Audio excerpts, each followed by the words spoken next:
the interview, the object was to talk about your journey, your early start, the lessons you learn through the way, and where you find yourself now, in order to have a clear view of who is Mona May.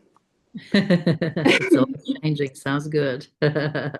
Okay, my first question is actually Clueless celebrated 30 years of being created, and you've just launched the book. How is the book tour going? It's going so amazing. I'm exhilarated and exhausted at the same time.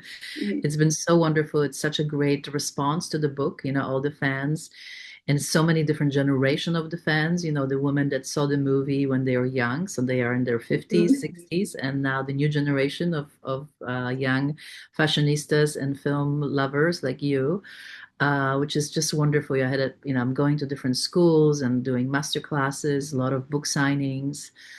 Uh, Mhm. and my tour is continuing to Europe. I'm going to go to Berlin and London Mhm. and maybe Paris as well. I have a one booking in Paris. I'm super excited, to share this I love bet. of costume and my movie to so many people now, 30 years later. It's wonderful. Yes. What do you hope that people will take from this book? Well, I think it's a very creative book. I mean, it's more information that you can maybe know from the movie. Now everything is in one book, so you can really truly be with the characters more Hmm. intimately. You can find out about my journey as a costume designer, how I designed the clothes, how I was thinking about the clothes. There's a lot of fun um, secrets that I give away, and also very fun style guides, which are really cool for people to kind of maybe see how Hmm. you can dress like Cher now. It's just a very creative and fun book for people to really take it home and be with the characters, kind of in their own time, have a fun inspiration time. And when you see the movie, it's very fast and it's like, like think about this stuff. But here you can sit with a little cup of tea or a glass of wine and just have a really good time with everybody. Hmm. Therefore, is it meant for both those who love the movie and the costume designer of tomorrow? I think so. I think it's for fashionistas, is people who love the movie. It's for a really very wide range of lovers, of film and people who want to be inspired by the fashions. The fashions were very much 90s, but they also very timeless. You can look at the book and Hmm. still be inspired to wear something now, which is Yeah. very cool. I love that the movies, the costumes and the fashion in the movie really stand this test of time. This, we say it in English, that it really has translated into now. I mean, 30 years later, people still think it's cool, which is wonderful. Mhm. Why do you think that? Why do you think it's stuck with people, especially for this movie? Well, I think the movie is just a really great movie. I think the movie was a great script, written by Amy Heckerling, directed by Amy Heckerling, who is a very, very prolific and fabulous and talented director. She cast this amazing cast of Alicia Silverstone, Paul Rudd. I mean, beautiful people, California, beautiful people, great actors. They really embodied the characters. Yeah. And Stacey Dash, it was a very innovative movie too for the time. You had a black girl as a white girl as best friends. Nobody dressed high fashion in high school, so it was all very new in the 90s when the movie came out. I think the costumes were such a strong part of it. It was part of the story. The director of photography, the way that he shot the film as well, it was like a fashion eye almost. He was looking at all the details. So Hmm. it was like such a great combination of this amazingly creative film. And I think when the movie came out, also everybody was ready. Women were ready to change from the very baggy clothes that everybody was wearing, grunge, into this very feminine, colorful clothes. And it was really fun. I mean, it's really quite interesting, I think, to uh, understand the 90s. When the movie came out, it was very different. When Hmm. when I was preparing the movie, everybody was wearing big baggy clothes. So I actually created this look from inspiration of the runways. I didn't really look at what's happening on the street at the time. Yeah. And I think when the movie, it was such a great timing, I think, when the movie came out. Hmm. What about you? Like, For you now, if you were to define the role of a costume designer based on your experience, what would you say to define it? Well, my role hasn't really changed. It's the same 30 years ago when I was doing Clueless, and it's the same now. We as costume designer, we are the storytellers. We tell story with the costumes and the looks, who the character is, where are they in their psychology, are they happy? Are they sad? Are they, sexy or kind of messy? Mhm. Everything, all the clothes are telling the story of every moment, because when you see the screen of the movie, an actor comes out, they don't have to say a word, not a line. And with 10 seconds who they are by what they're wearing, right? You judge immediately. You know everything, every detail. Are they shopping at, Saks Fifth Avenue? Are they shopping at thrift stores? Are they happy? Are they sad? They depressed? All of that information is in the clothing. And that's why I love fashion. That's why I love costume design. I feel like there's just, so much of our personality and who we are. We express it in fashion. Mhm. And You know, how are you able to mediate between your creative vision for a character and the creative vision of the director or the actor himself? It's a great question. I think that we are there to support everybody. We come in as an artist, to collaborate with the director. So the director is the most important person in the equation, because sometimes they write the script, sometimes they don't write the script, but it's their movie. So when I get the script and I, get the job, I meet with the director and I have to hear their story and how they feel emotionally about the character, how they see it, what's the color palette, what is the mood, what is the era, how do they see the era? Is it kind of very dark, or kind of wants to be happy, and what's the arc of the character? So they give me that information, and then I take that information and I bring my own, thinking cap and creative cap, and see, okay, how can I express this? Because some directors like Amy Heckling love fashion, no Mhm. fashion. Some directors don't know fashion, so I have to maybe bring them the ideas. Okay, A-line skirt or this, or they would shop there. So that's why we do a lot of visual presentations, like boards. uh, I go to museums, I look at fashion magazines, I look at paintings, Mhm. photography, everything, really street fashion. And then I can really find this look maybe for the characters that the director is thinking.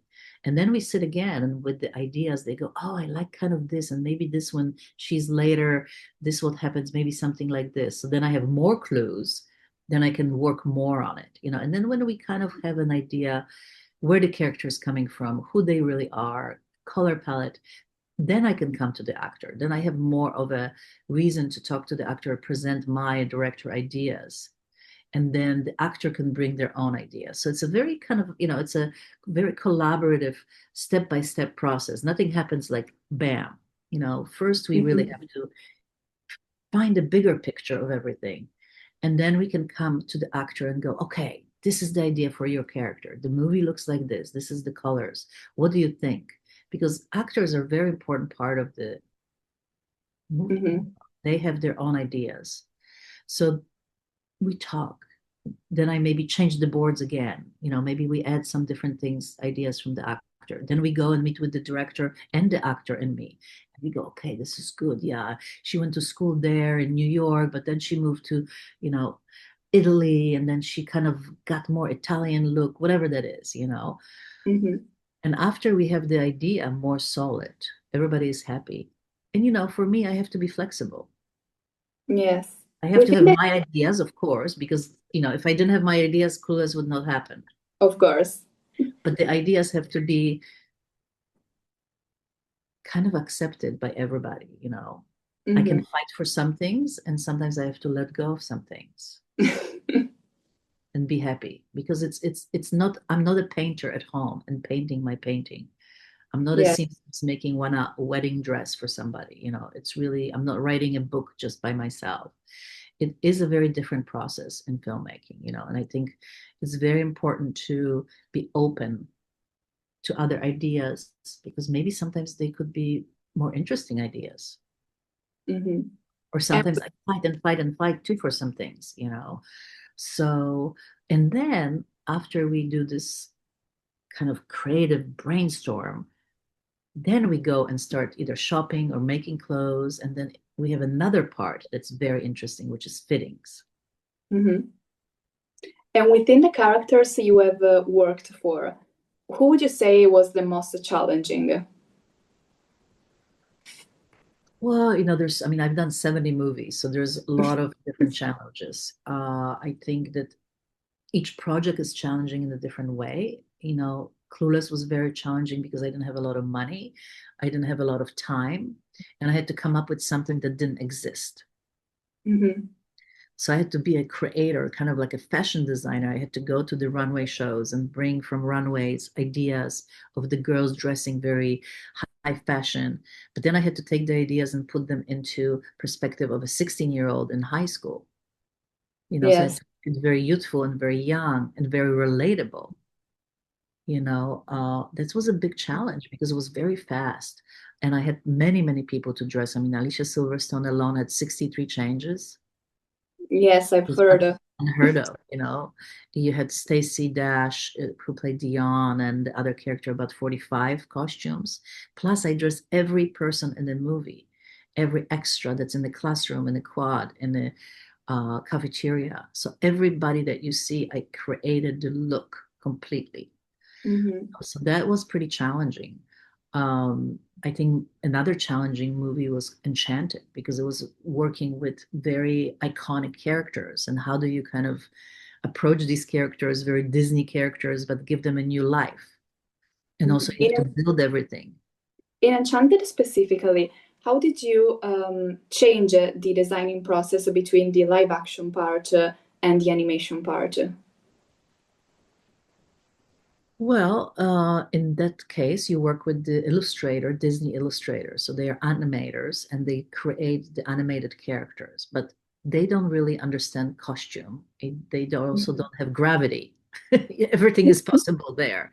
So Yes. I come in with my expertise and say, okay, this is the character. This is what's going to happen when they are in live action. This has to also work in animation, but also I have to make the costume in live action. More importantly, that the Amy Adams dress can work in Central Park, running around, or Times Square or whatever it is.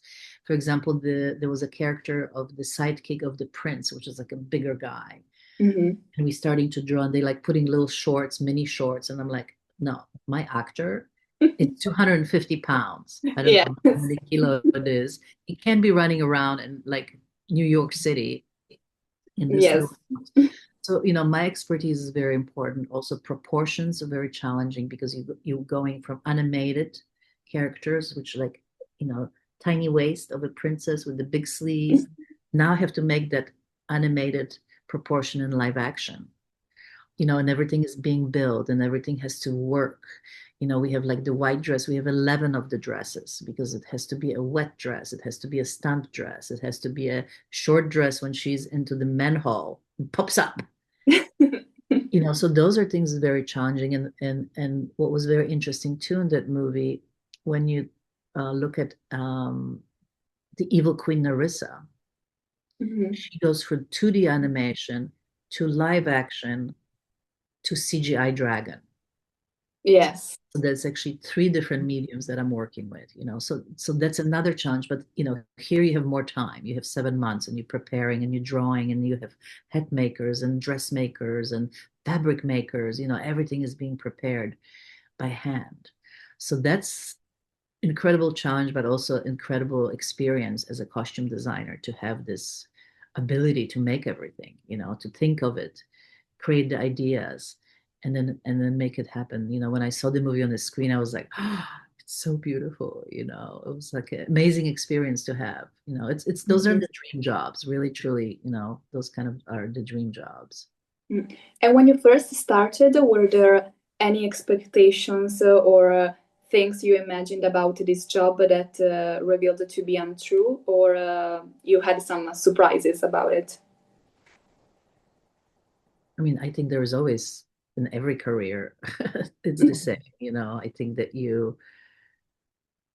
I mean, I think you're so young when you start. I mean, do you know all your challenges? You don't. You're going to learn the challenges. You know, you Hmm. half of the time you don't. You think it is the way it is, but it's not. You know, everything changes, and I mean, with film, every project is different. There's different director. There's different actors. You know, I think that what's most important, you have to think on your feet. You have to problem solve. You know, you learn to do it quicker. You learn to trust yourself.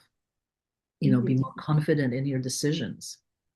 So And I with think, this you know, experience, sorry.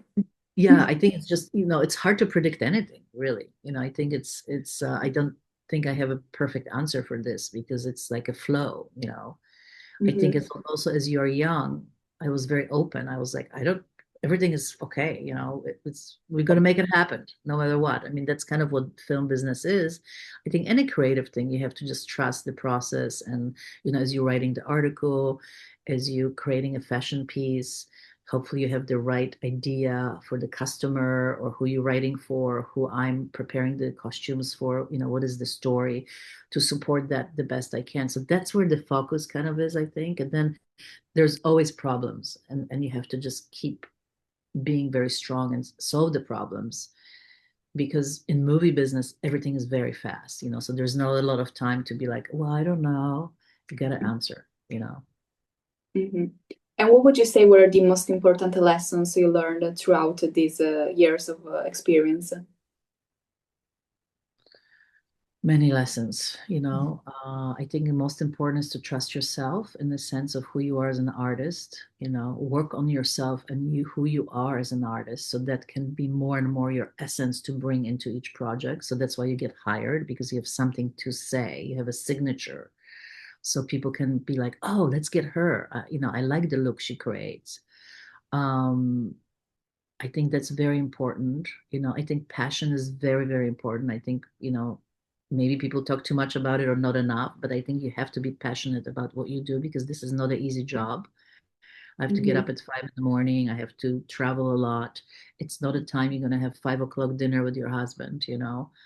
You may not see a lot of your children. So it's a very different kind of job. You live like a gypsy a little bit, you know. So I think being passionate enough to be like, okay, this is more important to me than anything, you know, like I love this. I'm gonna get up at 5. I'm gonna do it, you know, because I love it.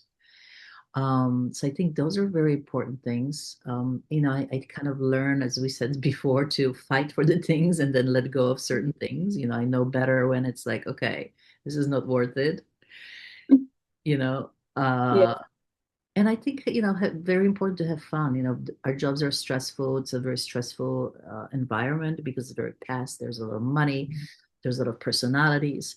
So I think you have to kind of have, you know, certain kind of calmness to yourself and being able to deal with a lot that's happening, you know, at all times. Because as a costume designer, I'm not just like, oh, this skirt is so pretty. I have to deal with my whole department, which sometimes is 40 people, seamstresses, tailors, pattern makers, people on set. I have to deal with actors who may be in a bad mood sometimes. I have to deal with directors who may be in a bad mood sometimes or change their mind last minute, you know, like actor may say, oh, I love brown. And then day before we shooting or the day shooting, like, I hate brown today. Why are we wearing this brown shirt? I hate it, you know, and rip it up. I mean, I've things happen like crazy stuff. You know, so you have to be kind of, okay, all right, this is okay. We can handle this. You know, and it comes with, I think, more experience as you make many projects to know how to handle this stuff. You know, I have to deal with budgets. I am not only responsible how pretty things are, but how much something costs. If I'm over budget, you know, people are not going to hire me. Right now, it's all about money. You know, how much are you spending? How can you make this look for cheap? You know, um, Yes. so there's always challenges, but you know, I love what I do, and I think that the fun of it and kind of the creation that I can do on each project is more important to me than anything. You know, sometimes I don't care about the sleep. I rather just make something crazy and cool. You know. And do you have some rituals or things you do to keep fueling this passion and inspiration on your own without falling into the trap or of overworking when things get hard? It's hard. You know, it's very hard because you have to really remind yourself, hey, I didn't eat lunch today. I need to eat. Sometimes I tell my assistant, okay, make sure that, 6 hours I eat, because it's sometimes you go by the day and you're like, oh my God, it's 4 o'clock. I only had, toast for breakfast. Hmm. So you have to kind of really mentally be on this. It's important. It's very easy to get lost in the time and the pressure of everything. For me, meditation is a really big thing. I Hmm. try to really come back to myself by meditating, by being with myself, checking in. Am I too stressed? Do I have enough sleep? Where am I? And kind of also have a bigger picture of things, because we sometimes get so like, oh my God, this is so important. This is so important. You have to step away, and kind of see, okay, this is just a shirt. This is just a movie. You know, it's going to be okay. The pressure is very strong. So through meditation, for me, I can breathe. I can relax. I can go with my dog for a walk. I have a beautiful dog that travels with me, so it's great. I can go for dog walks, meet other people at a dog park. I love nature. Nature is a really big kind of soul soothing thing for me. I love flowers.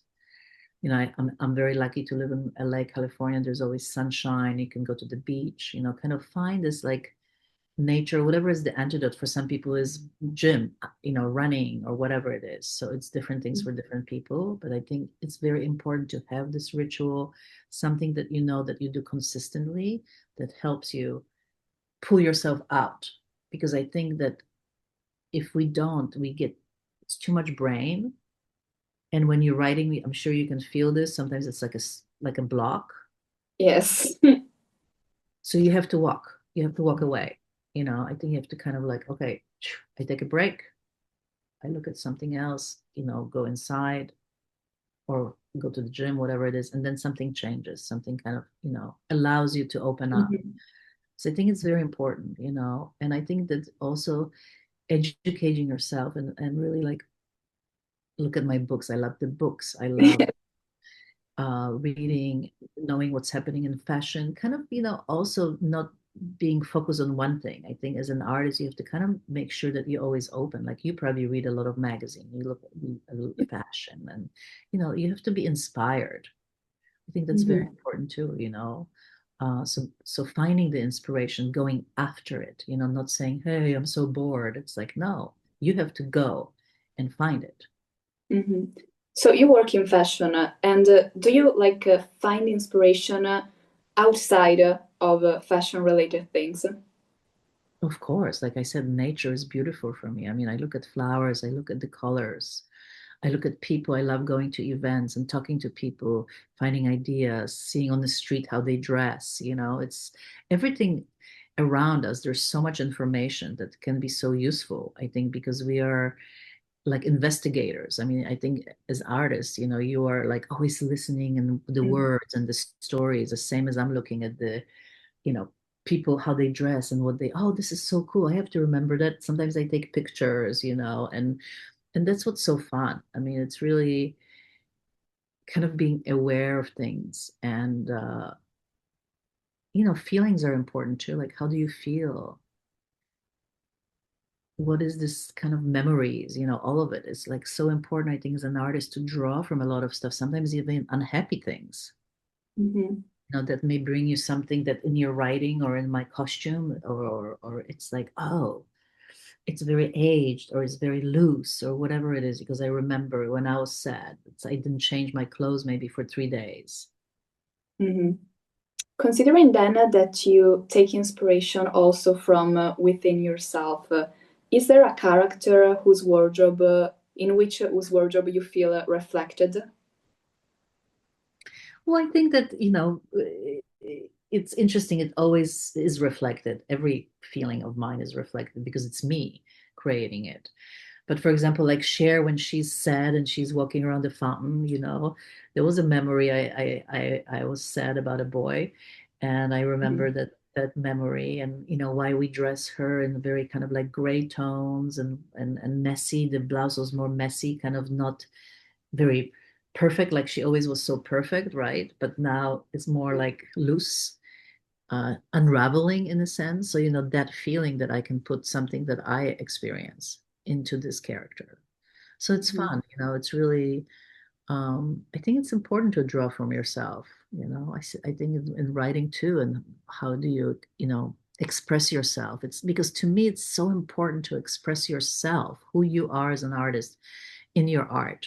So your writing can be very specific to you, your point Yeah. of view. Same for me. I'm known for color. I'm known for, very feminine things. So it's kind of my signature, how I create and how I visually tell the story by Mona May. Mhm. For me, one film that I really loved was Romy and Michelle, because I loved the colorful dresses that each character had. One thing that kind of stuck with me was that the dresses did not seem too different, but yet they reflected each character. How are you able in that case to understand, okay, this character should have the red dress, whereas this character the blue dress? Great question, because it's again like in the preparation when I sit with the director and I sit with the actor, we decide who these people are, what are they representing. And also we talk about very much of the color palette. Like in Romy and Michelle was very interesting because Lisa Kudrow, Michelle was the feminine. She was the designer. She was a little bit more flamboyant. So there was more pink, there Mhm. was more glitter, there was more jewelry, always accessories, right? As Mira Sorvino character, Romy, was much more kind of, she was the smart one in the relationship, right? A little bit more like masculine, right? Mhm. So there was more different colors for her. There was a lot of blue and burgundy and maybe less crazy accessories, kind of keeping her simple. When you think of the two suits when they wore when they went to the, I love those suits when they went to the Yes. reunion, you could see the difference. So, Rami is very straight, pinstripe. I think it was like an Armani type of jacket, and then more of a longer skirt, more masculine. And then Lisa has a more rounder neckline and kind of fitted and more skirt that's, short. So Hmm. again, always you have to stay in the line of the character and who they are and all the kind of rules that you have for each of the characters, color palette, shapes. And then you see the actor, maybe Miro's a little bit more like this and Lisa was a little bit more, feminine curves. So I think it's very important as a designer, and maybe it's even professional design to find who your client is, or in my case, who the actors are and who the characters are, and be very um, committed to what the look is. Because I think then through the film, you know who these guys are. I mean, there's a very interesting movie. I don't know if you saw it. It's called House Bunny. Hmm. No, I didn't see it. Yeah, check it out. It's very interesting. It's about seven girls in sorority house, and the main girl is Anna Faris. She's a comedian, and she plays a Playboy bunny that got kicked out of the Playboy mansion, and then she has to find a job, and she find these girls in a sorority house, Hmm. very like down and under. Nobody likes them. They kind of a little ugly. And she's like, okay, I'm gonna make a makeover here. Okay. And that was a very challenging job because it was seven girls and each one was so specific character. One was like a little Hmm. bit more punk rock, one was the smart one was a little bit each one had a very specific look, and they changed in the movie three different times. So they first you meet them kind of sad, right? Kind of not Yes. so pretty. Then they change into like Playboy bunnies kind of look. And then in the end, they change into themselves. It's kind of like in all my movie, the characters kind of find themselves and they become more authentic to themselves. And it's Hmm. such a crazy movie because it's seven girls. So I had to stay in a color palette, style palette, everything for each seven girls. It was so much work and so many clothes. And they also have like 30 changes each. Hmm. So check it out. It's very, very fun movie, Absolutely. and it's challenging in that way to keep, sometimes if you have three girls, okay, but seven girls, it was a lot.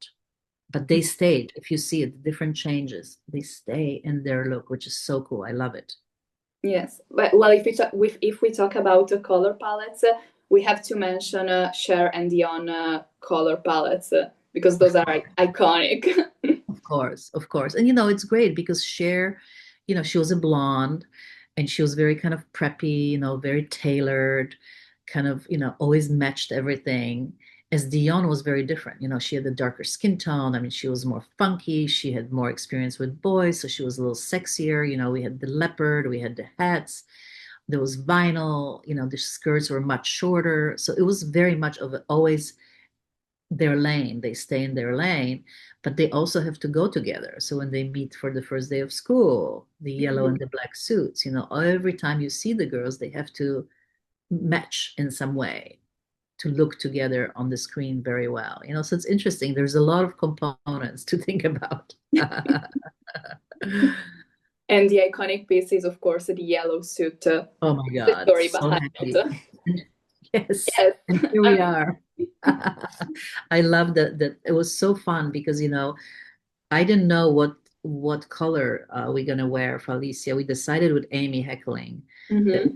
we're gonna do the plaid suit because I wanted to be something first day of school, very, very special. And I was thinking Catholic girls' color uniform, plaid skirt, sweater vest, white shirt, but then what would Cher do? Of course, get something designer. So we also remember that we have to remember where the scene is taking place. It's outside. There's a lot of greenery. A lot of boys are, when she's pushing the boys away as if Yes. no, she has to pop.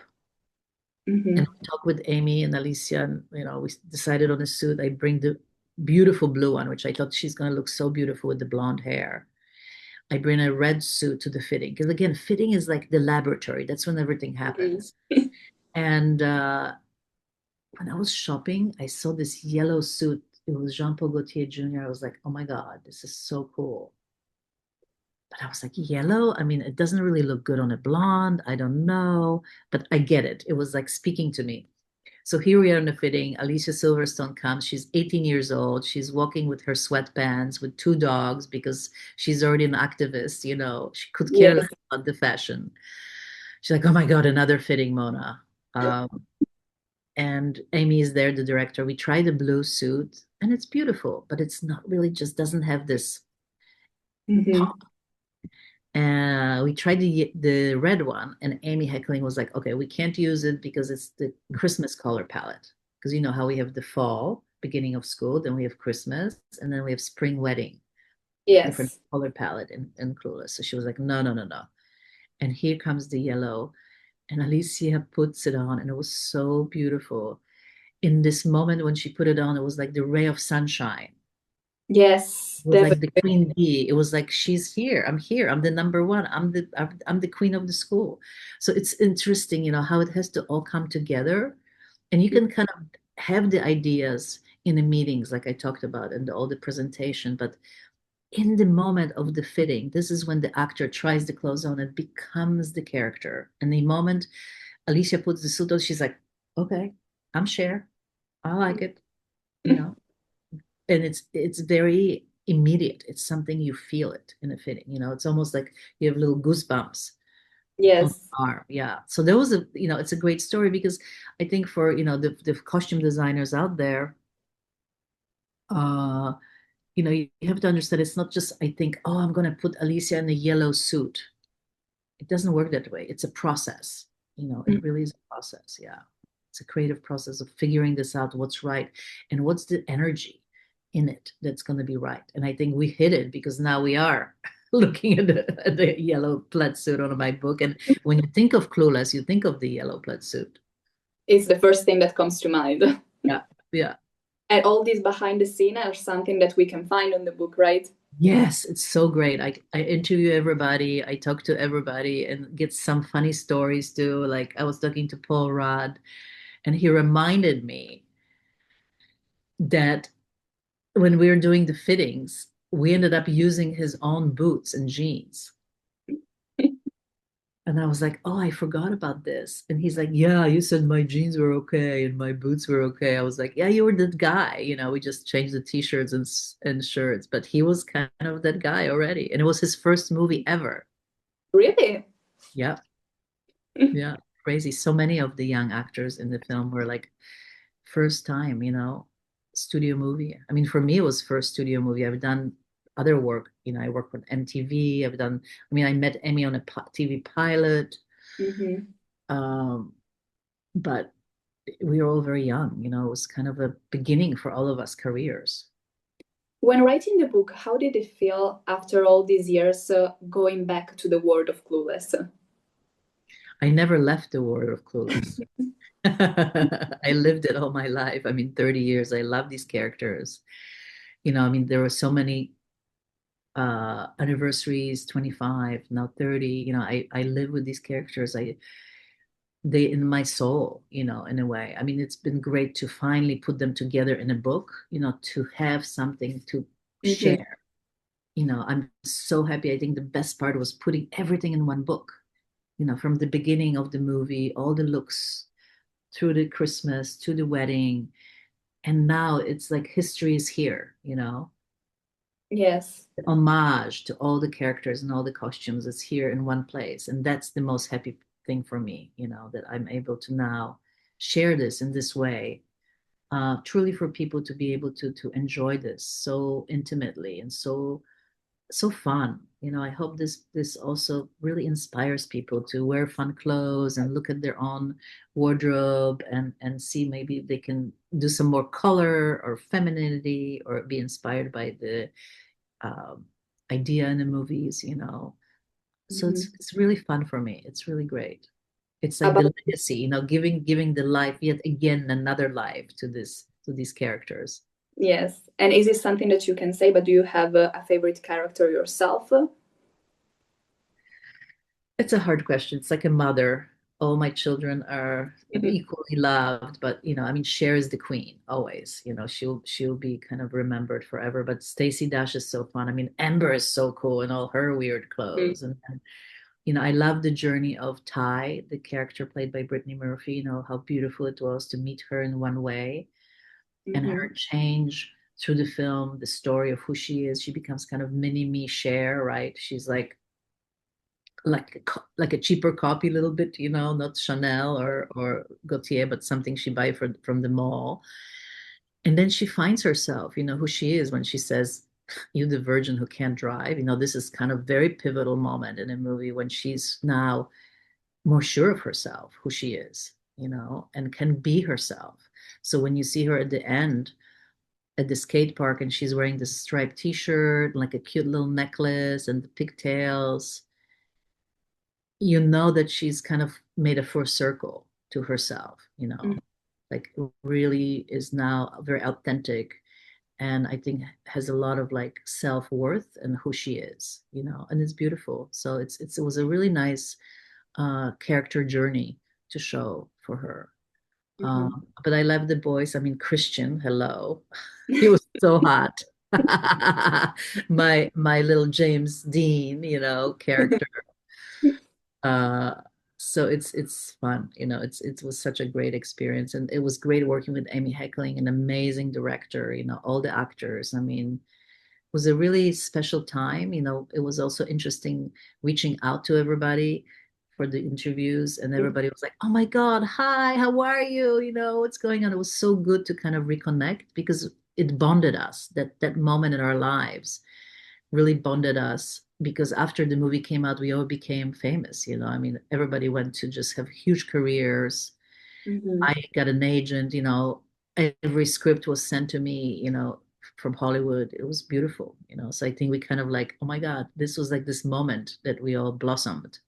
Mhm. What's your favorite memories about working on the Clueless set? Just how fun it was, exactly what I'm saying. Just being together with these young actors, everybody was just like, this is so much fun. We're having the best time, you Mhm. know, learning about movies and making movies, working with this great director, dressing up, teaching Alicia Silverstone how to dress and how to be a rich girl, and Stacey Dash having so much fun with her because she was already she comes from New York, so she was cool and hip, and like working with her was really interesting, and just having such a bonding time. It's something that I will never forget. One of those kind of memories that don't happen many times in your life, I think. Mhm. Very, very special time with everybody, Their and first. the And inspiration I for. think there's so much joy, and I think that's what in the book too. There's so much joy from all of us, and I think this you see it on the screen, you feel it. Mhm. Therefore, the inspiration for the book was something that came quite recently, or was something that was always with you? I've always wanted to make the book. It took many years, and I think this was like, okay, the 30th anniversary is here. It's time to do it now or Yeah. forget it. So I pitched it to Paramount, and they were very open. They were like, what a great idea. Let's do it. And it Mhm. took about a year and a half, to gather all the photographs from the Paramount archives, Mhm. interview everybody. I designed the book myself in the sense I wanted this special cover, with this tag. Mhm. Studio maybe wanted to put the girls. I was like, no, this is a very creative book. I want this to be something very inspiring, for people. Yeah. And also it's very identifiable. You can know what it is when you look at it in a bookstore, like, what is that? Um, so it was time, it was really like the moment everything came together. And I think it's great because also for you, young generation, it's still very, very relatable and fun movie and inspiring movie. So now we have all the generations Yeah. of women and fashionistas alike, and film goers. Mhm. And what did you learn while assembling the book? Well, the whole process, I've never made a book before, so it was so interesting, storytelling. And I really came up with the concept of do it in a way chronologically. Hmm. So open the book, you meet the characters first day of school, and then you go to Christmas. I think it was kind of like I didn't want to make chapters about Hmm. different people. I wanted to be like, oh, I remember this. Oh, and then yes, and then this. So it was fun to uh, kind of create the concept, write it. I had a help with uh,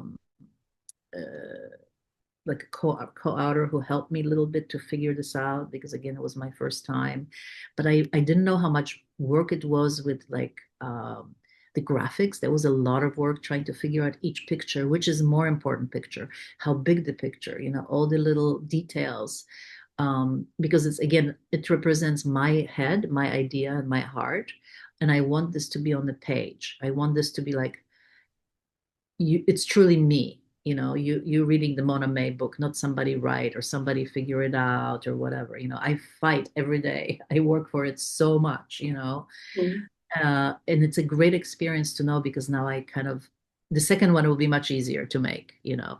But if there's going to be a second one, Oh, I have to. I mean, Romeo and Michelle is coming up. We got to do one about Romeo and Michelle. oh, definitely then. Let's hope. We talk to the studio. Mm. That's the one for Enchanted as well. Oh, absolutely. Oh my I mean, God, we'll be that's so good. watching for that. Yes. So, what do you hope people take from this book? As I said, just fun, just enjoy, take something home, get off your phone, be inspired, visit the characters more intimately, hang out with them, have a glass of wine or tea, and just chill out with Paul Rudd. Yeah.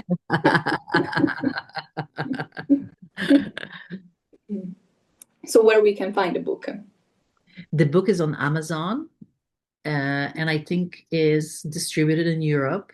So you can buy in some like probably Mhm. art, film, fashion bookstores. I know that it's in London for sure. It's in Milan, Berlin, but easy to get also on Amazon. It's not uh, a problem. And hopefully I can come to Italy, you guys, and sign some books. Yes, It'd be we'll be really waiting. fun. And where we can find you? You can find me on my Instagram, which is It's Mona May, ITSMONAMAY. And also go to my website, monamay.com. It's really cool. You can check out, there's a lot of process sketches and drawings. So if somebody's interested to kind of dive deeper into it, that'll be Mhm. really fun. And yeah, and get the book and, enjoy it and see the movie again. Oh, yeah, definitely. I mean, later I'll be seeing Clueless. Fantastic. Fantastic. It's great to see it on the big screen. I've been, doing the book signings and events and seen a few times on the big screen. It is so lovely to Hmm. see the detail again and kind of, so much more of the colors that you can see on the big screen. It's really fun. I Hopefully mean, we can the costume create that. designer, while you watch the film, you get to your head like all the memories. Oh my God, it's Flow. crazy completely. Oh my God, and that day, and this was crazy, totally. Oh my God, I mean, we all, I think, as a writer, you probably read it like, oh, or, when I watch movie, I'm always watching for the details and costumes. But there's so much beautiful work. I'm watching a lot of movies for this year, and I just saw Frankenstein last night. It was a beautiful film. I mean, there's Hamnet, was just so beautiful. I saw Wicked, which is beautiful costume too by Paul Tazwell. I mean, there's just so much talent out there. Really, really incredible, incredible movies. There's a movie too with Jennifer Lopez that's really cool. Kiss of the Spider Woman. There's just beautiful Mhm. costume they created. So yeah, there's a lot of beautiful films out there to check it out this year. Yeah, I hope everybody enjoys. Good. Well, to finish off, my last question would be, what has fashion taught you about yourself? To be myself, to really express myself. I'm just kind of this girl today. I have a jumpsuit, the hat. I'm more funky. I really I think my clothes express who I am always. I'm Mhm. always colorful. I have fun with clothes. I'm always trying to be comfortable because I'm working and doing stuff. I'm always very active. So I think you have to take from fashion what's right for you, for your body shape, for your mental state, how you inspire yourself in the morning, maybe to put the mood a little better. You're feeling sad, maybe put something red. So I think it's many things that clothes can do for you. And I love fashion so much. I love watching the designers. I mean, it's so interesting now. Everything is changing in fashion with technology. Different designers go to different houses. How do they create the new ideas? But then I think in the end, you have to really filter it through yourself. Who are you? You don't want to be a fashion victim.